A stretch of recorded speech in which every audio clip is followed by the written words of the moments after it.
YTN 정치 인터뷰 당당당 이제 3주 정도 남았습니다.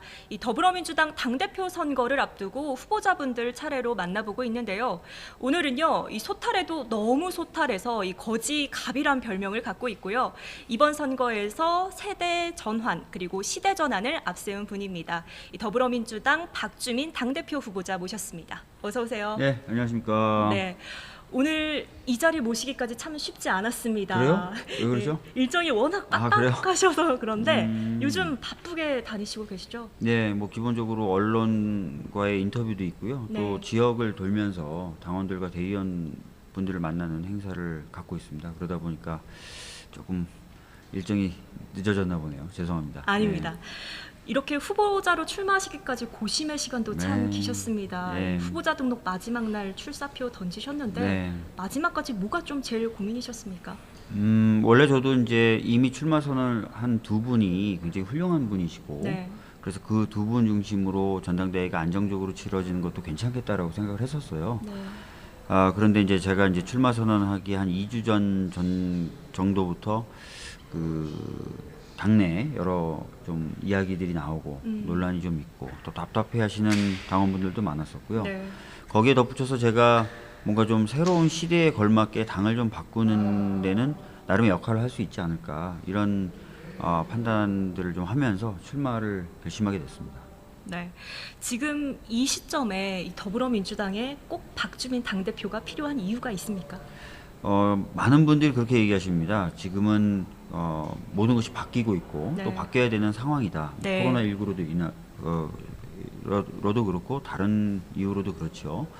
그래서 뭔가 이 바뀌어야 되는 이 상황 속에서 당이 장기적인 비전을 가지고 청사진을 그려나가야 돼요. 또 그리고 그 과정은 단순히 당 안에서만 이야기를 나눈다고 되는 건 아니고요. 네. 국민들과 그리고 당원들과 굉장히 넓게 소통하면서 여러 가지 이야기들을 이제 담아야 되는 것이죠. 네. 그렇게 능동적이고 소통에 능한 정당을 만드는 데는 다른 두 분도 훌륭하시지만 제가 좀 더 역할을 할 수 있지 않을까 그런 생각을 가지고 나오게 됐습니다. 소통하는 당대표가 되겠다 뭐 이런 말씀이신 것 같은데 후보께서도 어대낙이란 말 혹시 들어보셨습니까? 예, 들어봤습니다. 네, 어차피 당대표는 이낙연이다 뭐 이런 얘기인데 그 민주당 지지자의 69%가 이낙연 후보를 차기 당 지도자로 좀 적합하게 생각한다 이런 여론조사 결과도 있더라고요. 네. 이런 대세론 좀 부담스럽지 않으십니까? 뭐 대세신 거 알고 출마했어요. 네. 그래서 그거는 뭐 부담이 되는 건 아니고요. 도전해야 될 과제라고 생각하고 있습니다. 다행인 것은 제가 이제 제일 늦게 출마를 선언했고 네. 또 사전에 준비도 없었음에도 불구하고 이제 최근에 발표된 여론조사에 따르면 제가 민주당 지지층에서 2등 하고 있더라고요. 네. 그러니까 출발은 좋다. 그래서 이 흐름을 좀 이어나가면서 좀 더 폭넓게 당원들 그리고 대의원분들하고 소통을 하면은 승산도 있다라고 생각하고 있습니다. 네. 그러면은 이 이낙연 후보의 대세론을 꺾을 만한 비장의 무기도 혹시 있으실까요? 뭐 제가 지금까지 계속 이제 밝혀왔던 게 당을 새롭게 좀 혁신하고 네. 또 그 혁신된 당을 토대로 아까 말씀드렸던 대로 좀 멀리 내다보면서 여러 가지 정책이나 또는 방향에 대한 청사진과 비전을 그려나가겠다라고 말씀드리지 않았습니까? 네. 그런 부분에 있어서는 저 같은 어떻게 보면 상상력 풍부하고 약간 거침없고 또 소통과 현장성이 강한 사람이 좀 필요하기 때문에 네. 그런 부분을 지금 당원분들께 호소를 드리고 있고 또 청년층이나 젊은층에서 또 그런 호소에 또 많이 반응을 해주시고 계신 상황이라서 네. 조금 더 좀 이런 것들을 좀 더 공격적으로 또 넓게 알려나갈 생각입니다. 네, 아까도 말씀하셨지만 김부겸 후보보다는 조금 더 여론조사 결과에서 앞서고 네, 계신데 네. 김 후보보다 내가 이것만은 낫다 하는 게 있을까요? 사실 김부겸 후보님 같은 경우도 굉장히 정치적인 그 경력도 기시고 다양한 경험을 갖고 계신 훌륭한 분이십니다. 네. 근데 아까 말씀드렸던 것과 같은 취지예요. 그러니까 당을 뭔가 좀 새롭게 바꾸고 네. 또 그런 바뀐 정당이 능동적으로 움직이게 하는 데는 역시 마찬가지로 김부겸 후보님보다는 제가 좀 더 나은 측면이 있다라고 자신하고 있습니다. 예. 그런데 또 이런 말도 있습니다. 이 박 후보자께서 경선에 떨어져도 크게 손해 보는 장사는 아니다. 이게 서울시장 차기 서울시장에 계속 하마평의 이름이 오르다 보니까 이런 얘기들이 나오는 건데 아직도 서울시장 출마 고려 안 하고 계신 겁니까? 그러니까 제가 고민했던 과정을 좀 말씀을 드리고 싶어요. 이 네. 부분에 있어서는 사실은 제가 이제 출마를 고민하면서 끝까지 결심을 못 내렸던 부분 중에 하나가 제가 상의를 드렸던 대부분의 다선 의원님들은 적극적으로 만류했습니다. 대부분이 아니라 사실상 100%. 네. 그 이유는 두 분이 이미 출마 선언을 하셨고 또 두 분이 굉장히 훌륭하신 분인데다가 또 두 분이 준비를 많이 하셨어요. 네. 그 상태에서 제가 출마를 하면은 사실 짜여진 구도 하에서 제가 굉장히 많은 것을 잃게 될 것이다라는 네. 것이었어요. 네. 그런 이제 그 어떻게 보면은 그 이야기들 들어가면서 그럼에도 불구하고 제가 출마한 거라서 소위 이제 세간에서 얘기하는 몸집 불리기용이다라는 부분은 제 네. 고민했던 과정하고는 잘 안 맞아요. 먼저 그 말씀을 좀 드리고 싶고요. 제가 여러 차례 입장을 밝혔지만 당대표 지금 되는데 제가 온 힘을 다하고 있고 집중하고 있습니다. 그리고 네. 아까도 말씀드렸지만 당대표가 돼야 된다는 생각도 지금 강하고요. 당대표 될 자신도 있다 이렇게 말씀드리겠습니다. 자신도 네. 있다 이렇게까지 말씀해 주셨는데 자 그럼 내년 보궐선거 이 민주당에서 후보 내야 할지 말아야 네. 할지 내부적으로도 고민이 참 많은 것 같은데 내야 합니까 말아야 합니까? 제가 이 부분에 대해서도 이제 여러 차례 언론 인터뷰를 통해서 말씀을 드린 적이 있어요. 예전에 이제 부산시장에 대한 보궐선거 사유가 발생했을 때는 네.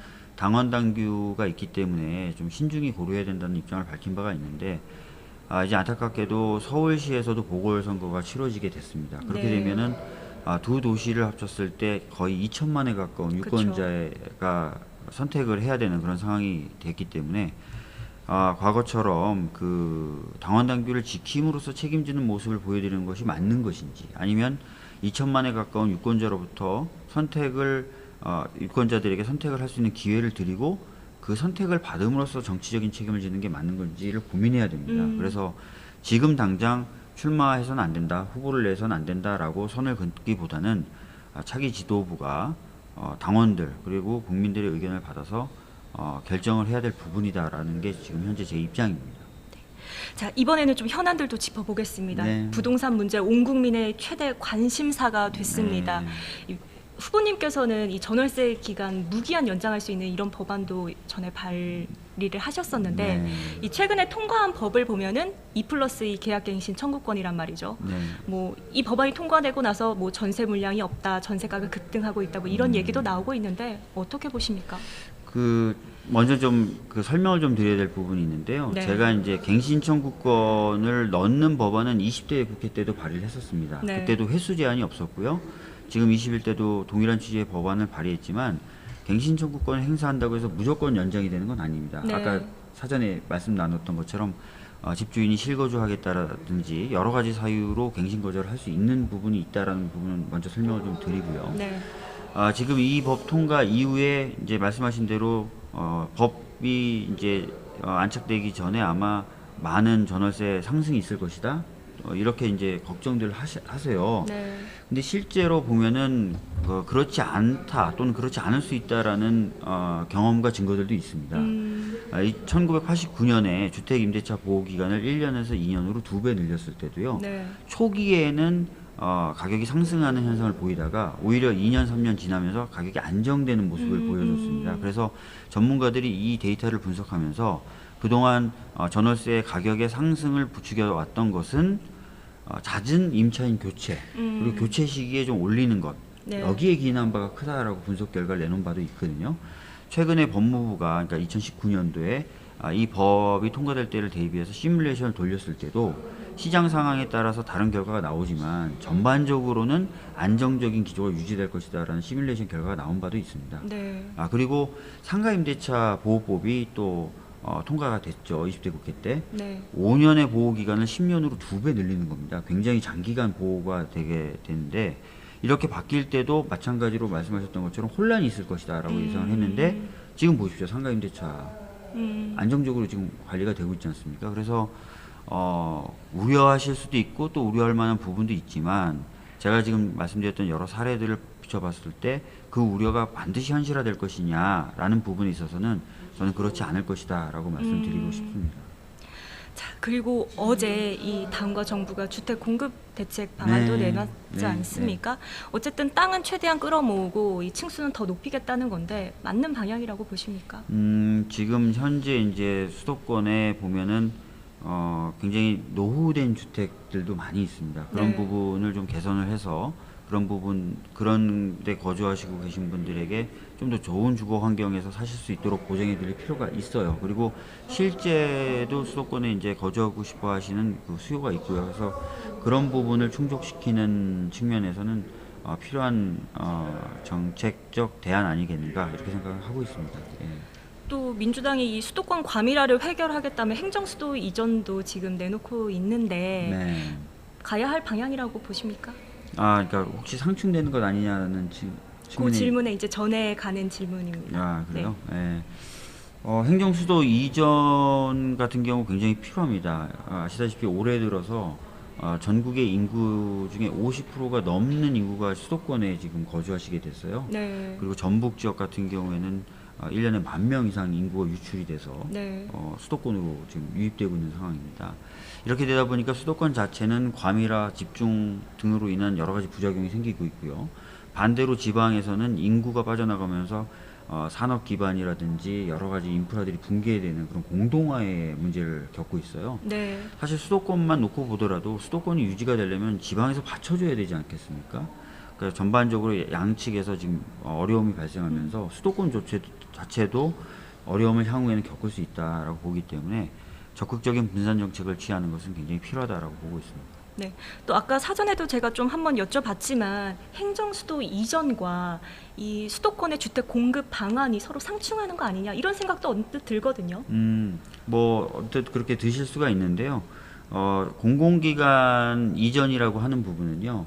인구 분산이라는 측면도 있지만 다른 측면의 요인들도 있어요. 그러니까 균형 발전을 위한 부분도 있는 것입니다. 네. 그래서 여러 가지 복합적인 요인에 의해서 추진되는 정책이라는 점을 하나 좀 말씀드리고 싶고요. 네.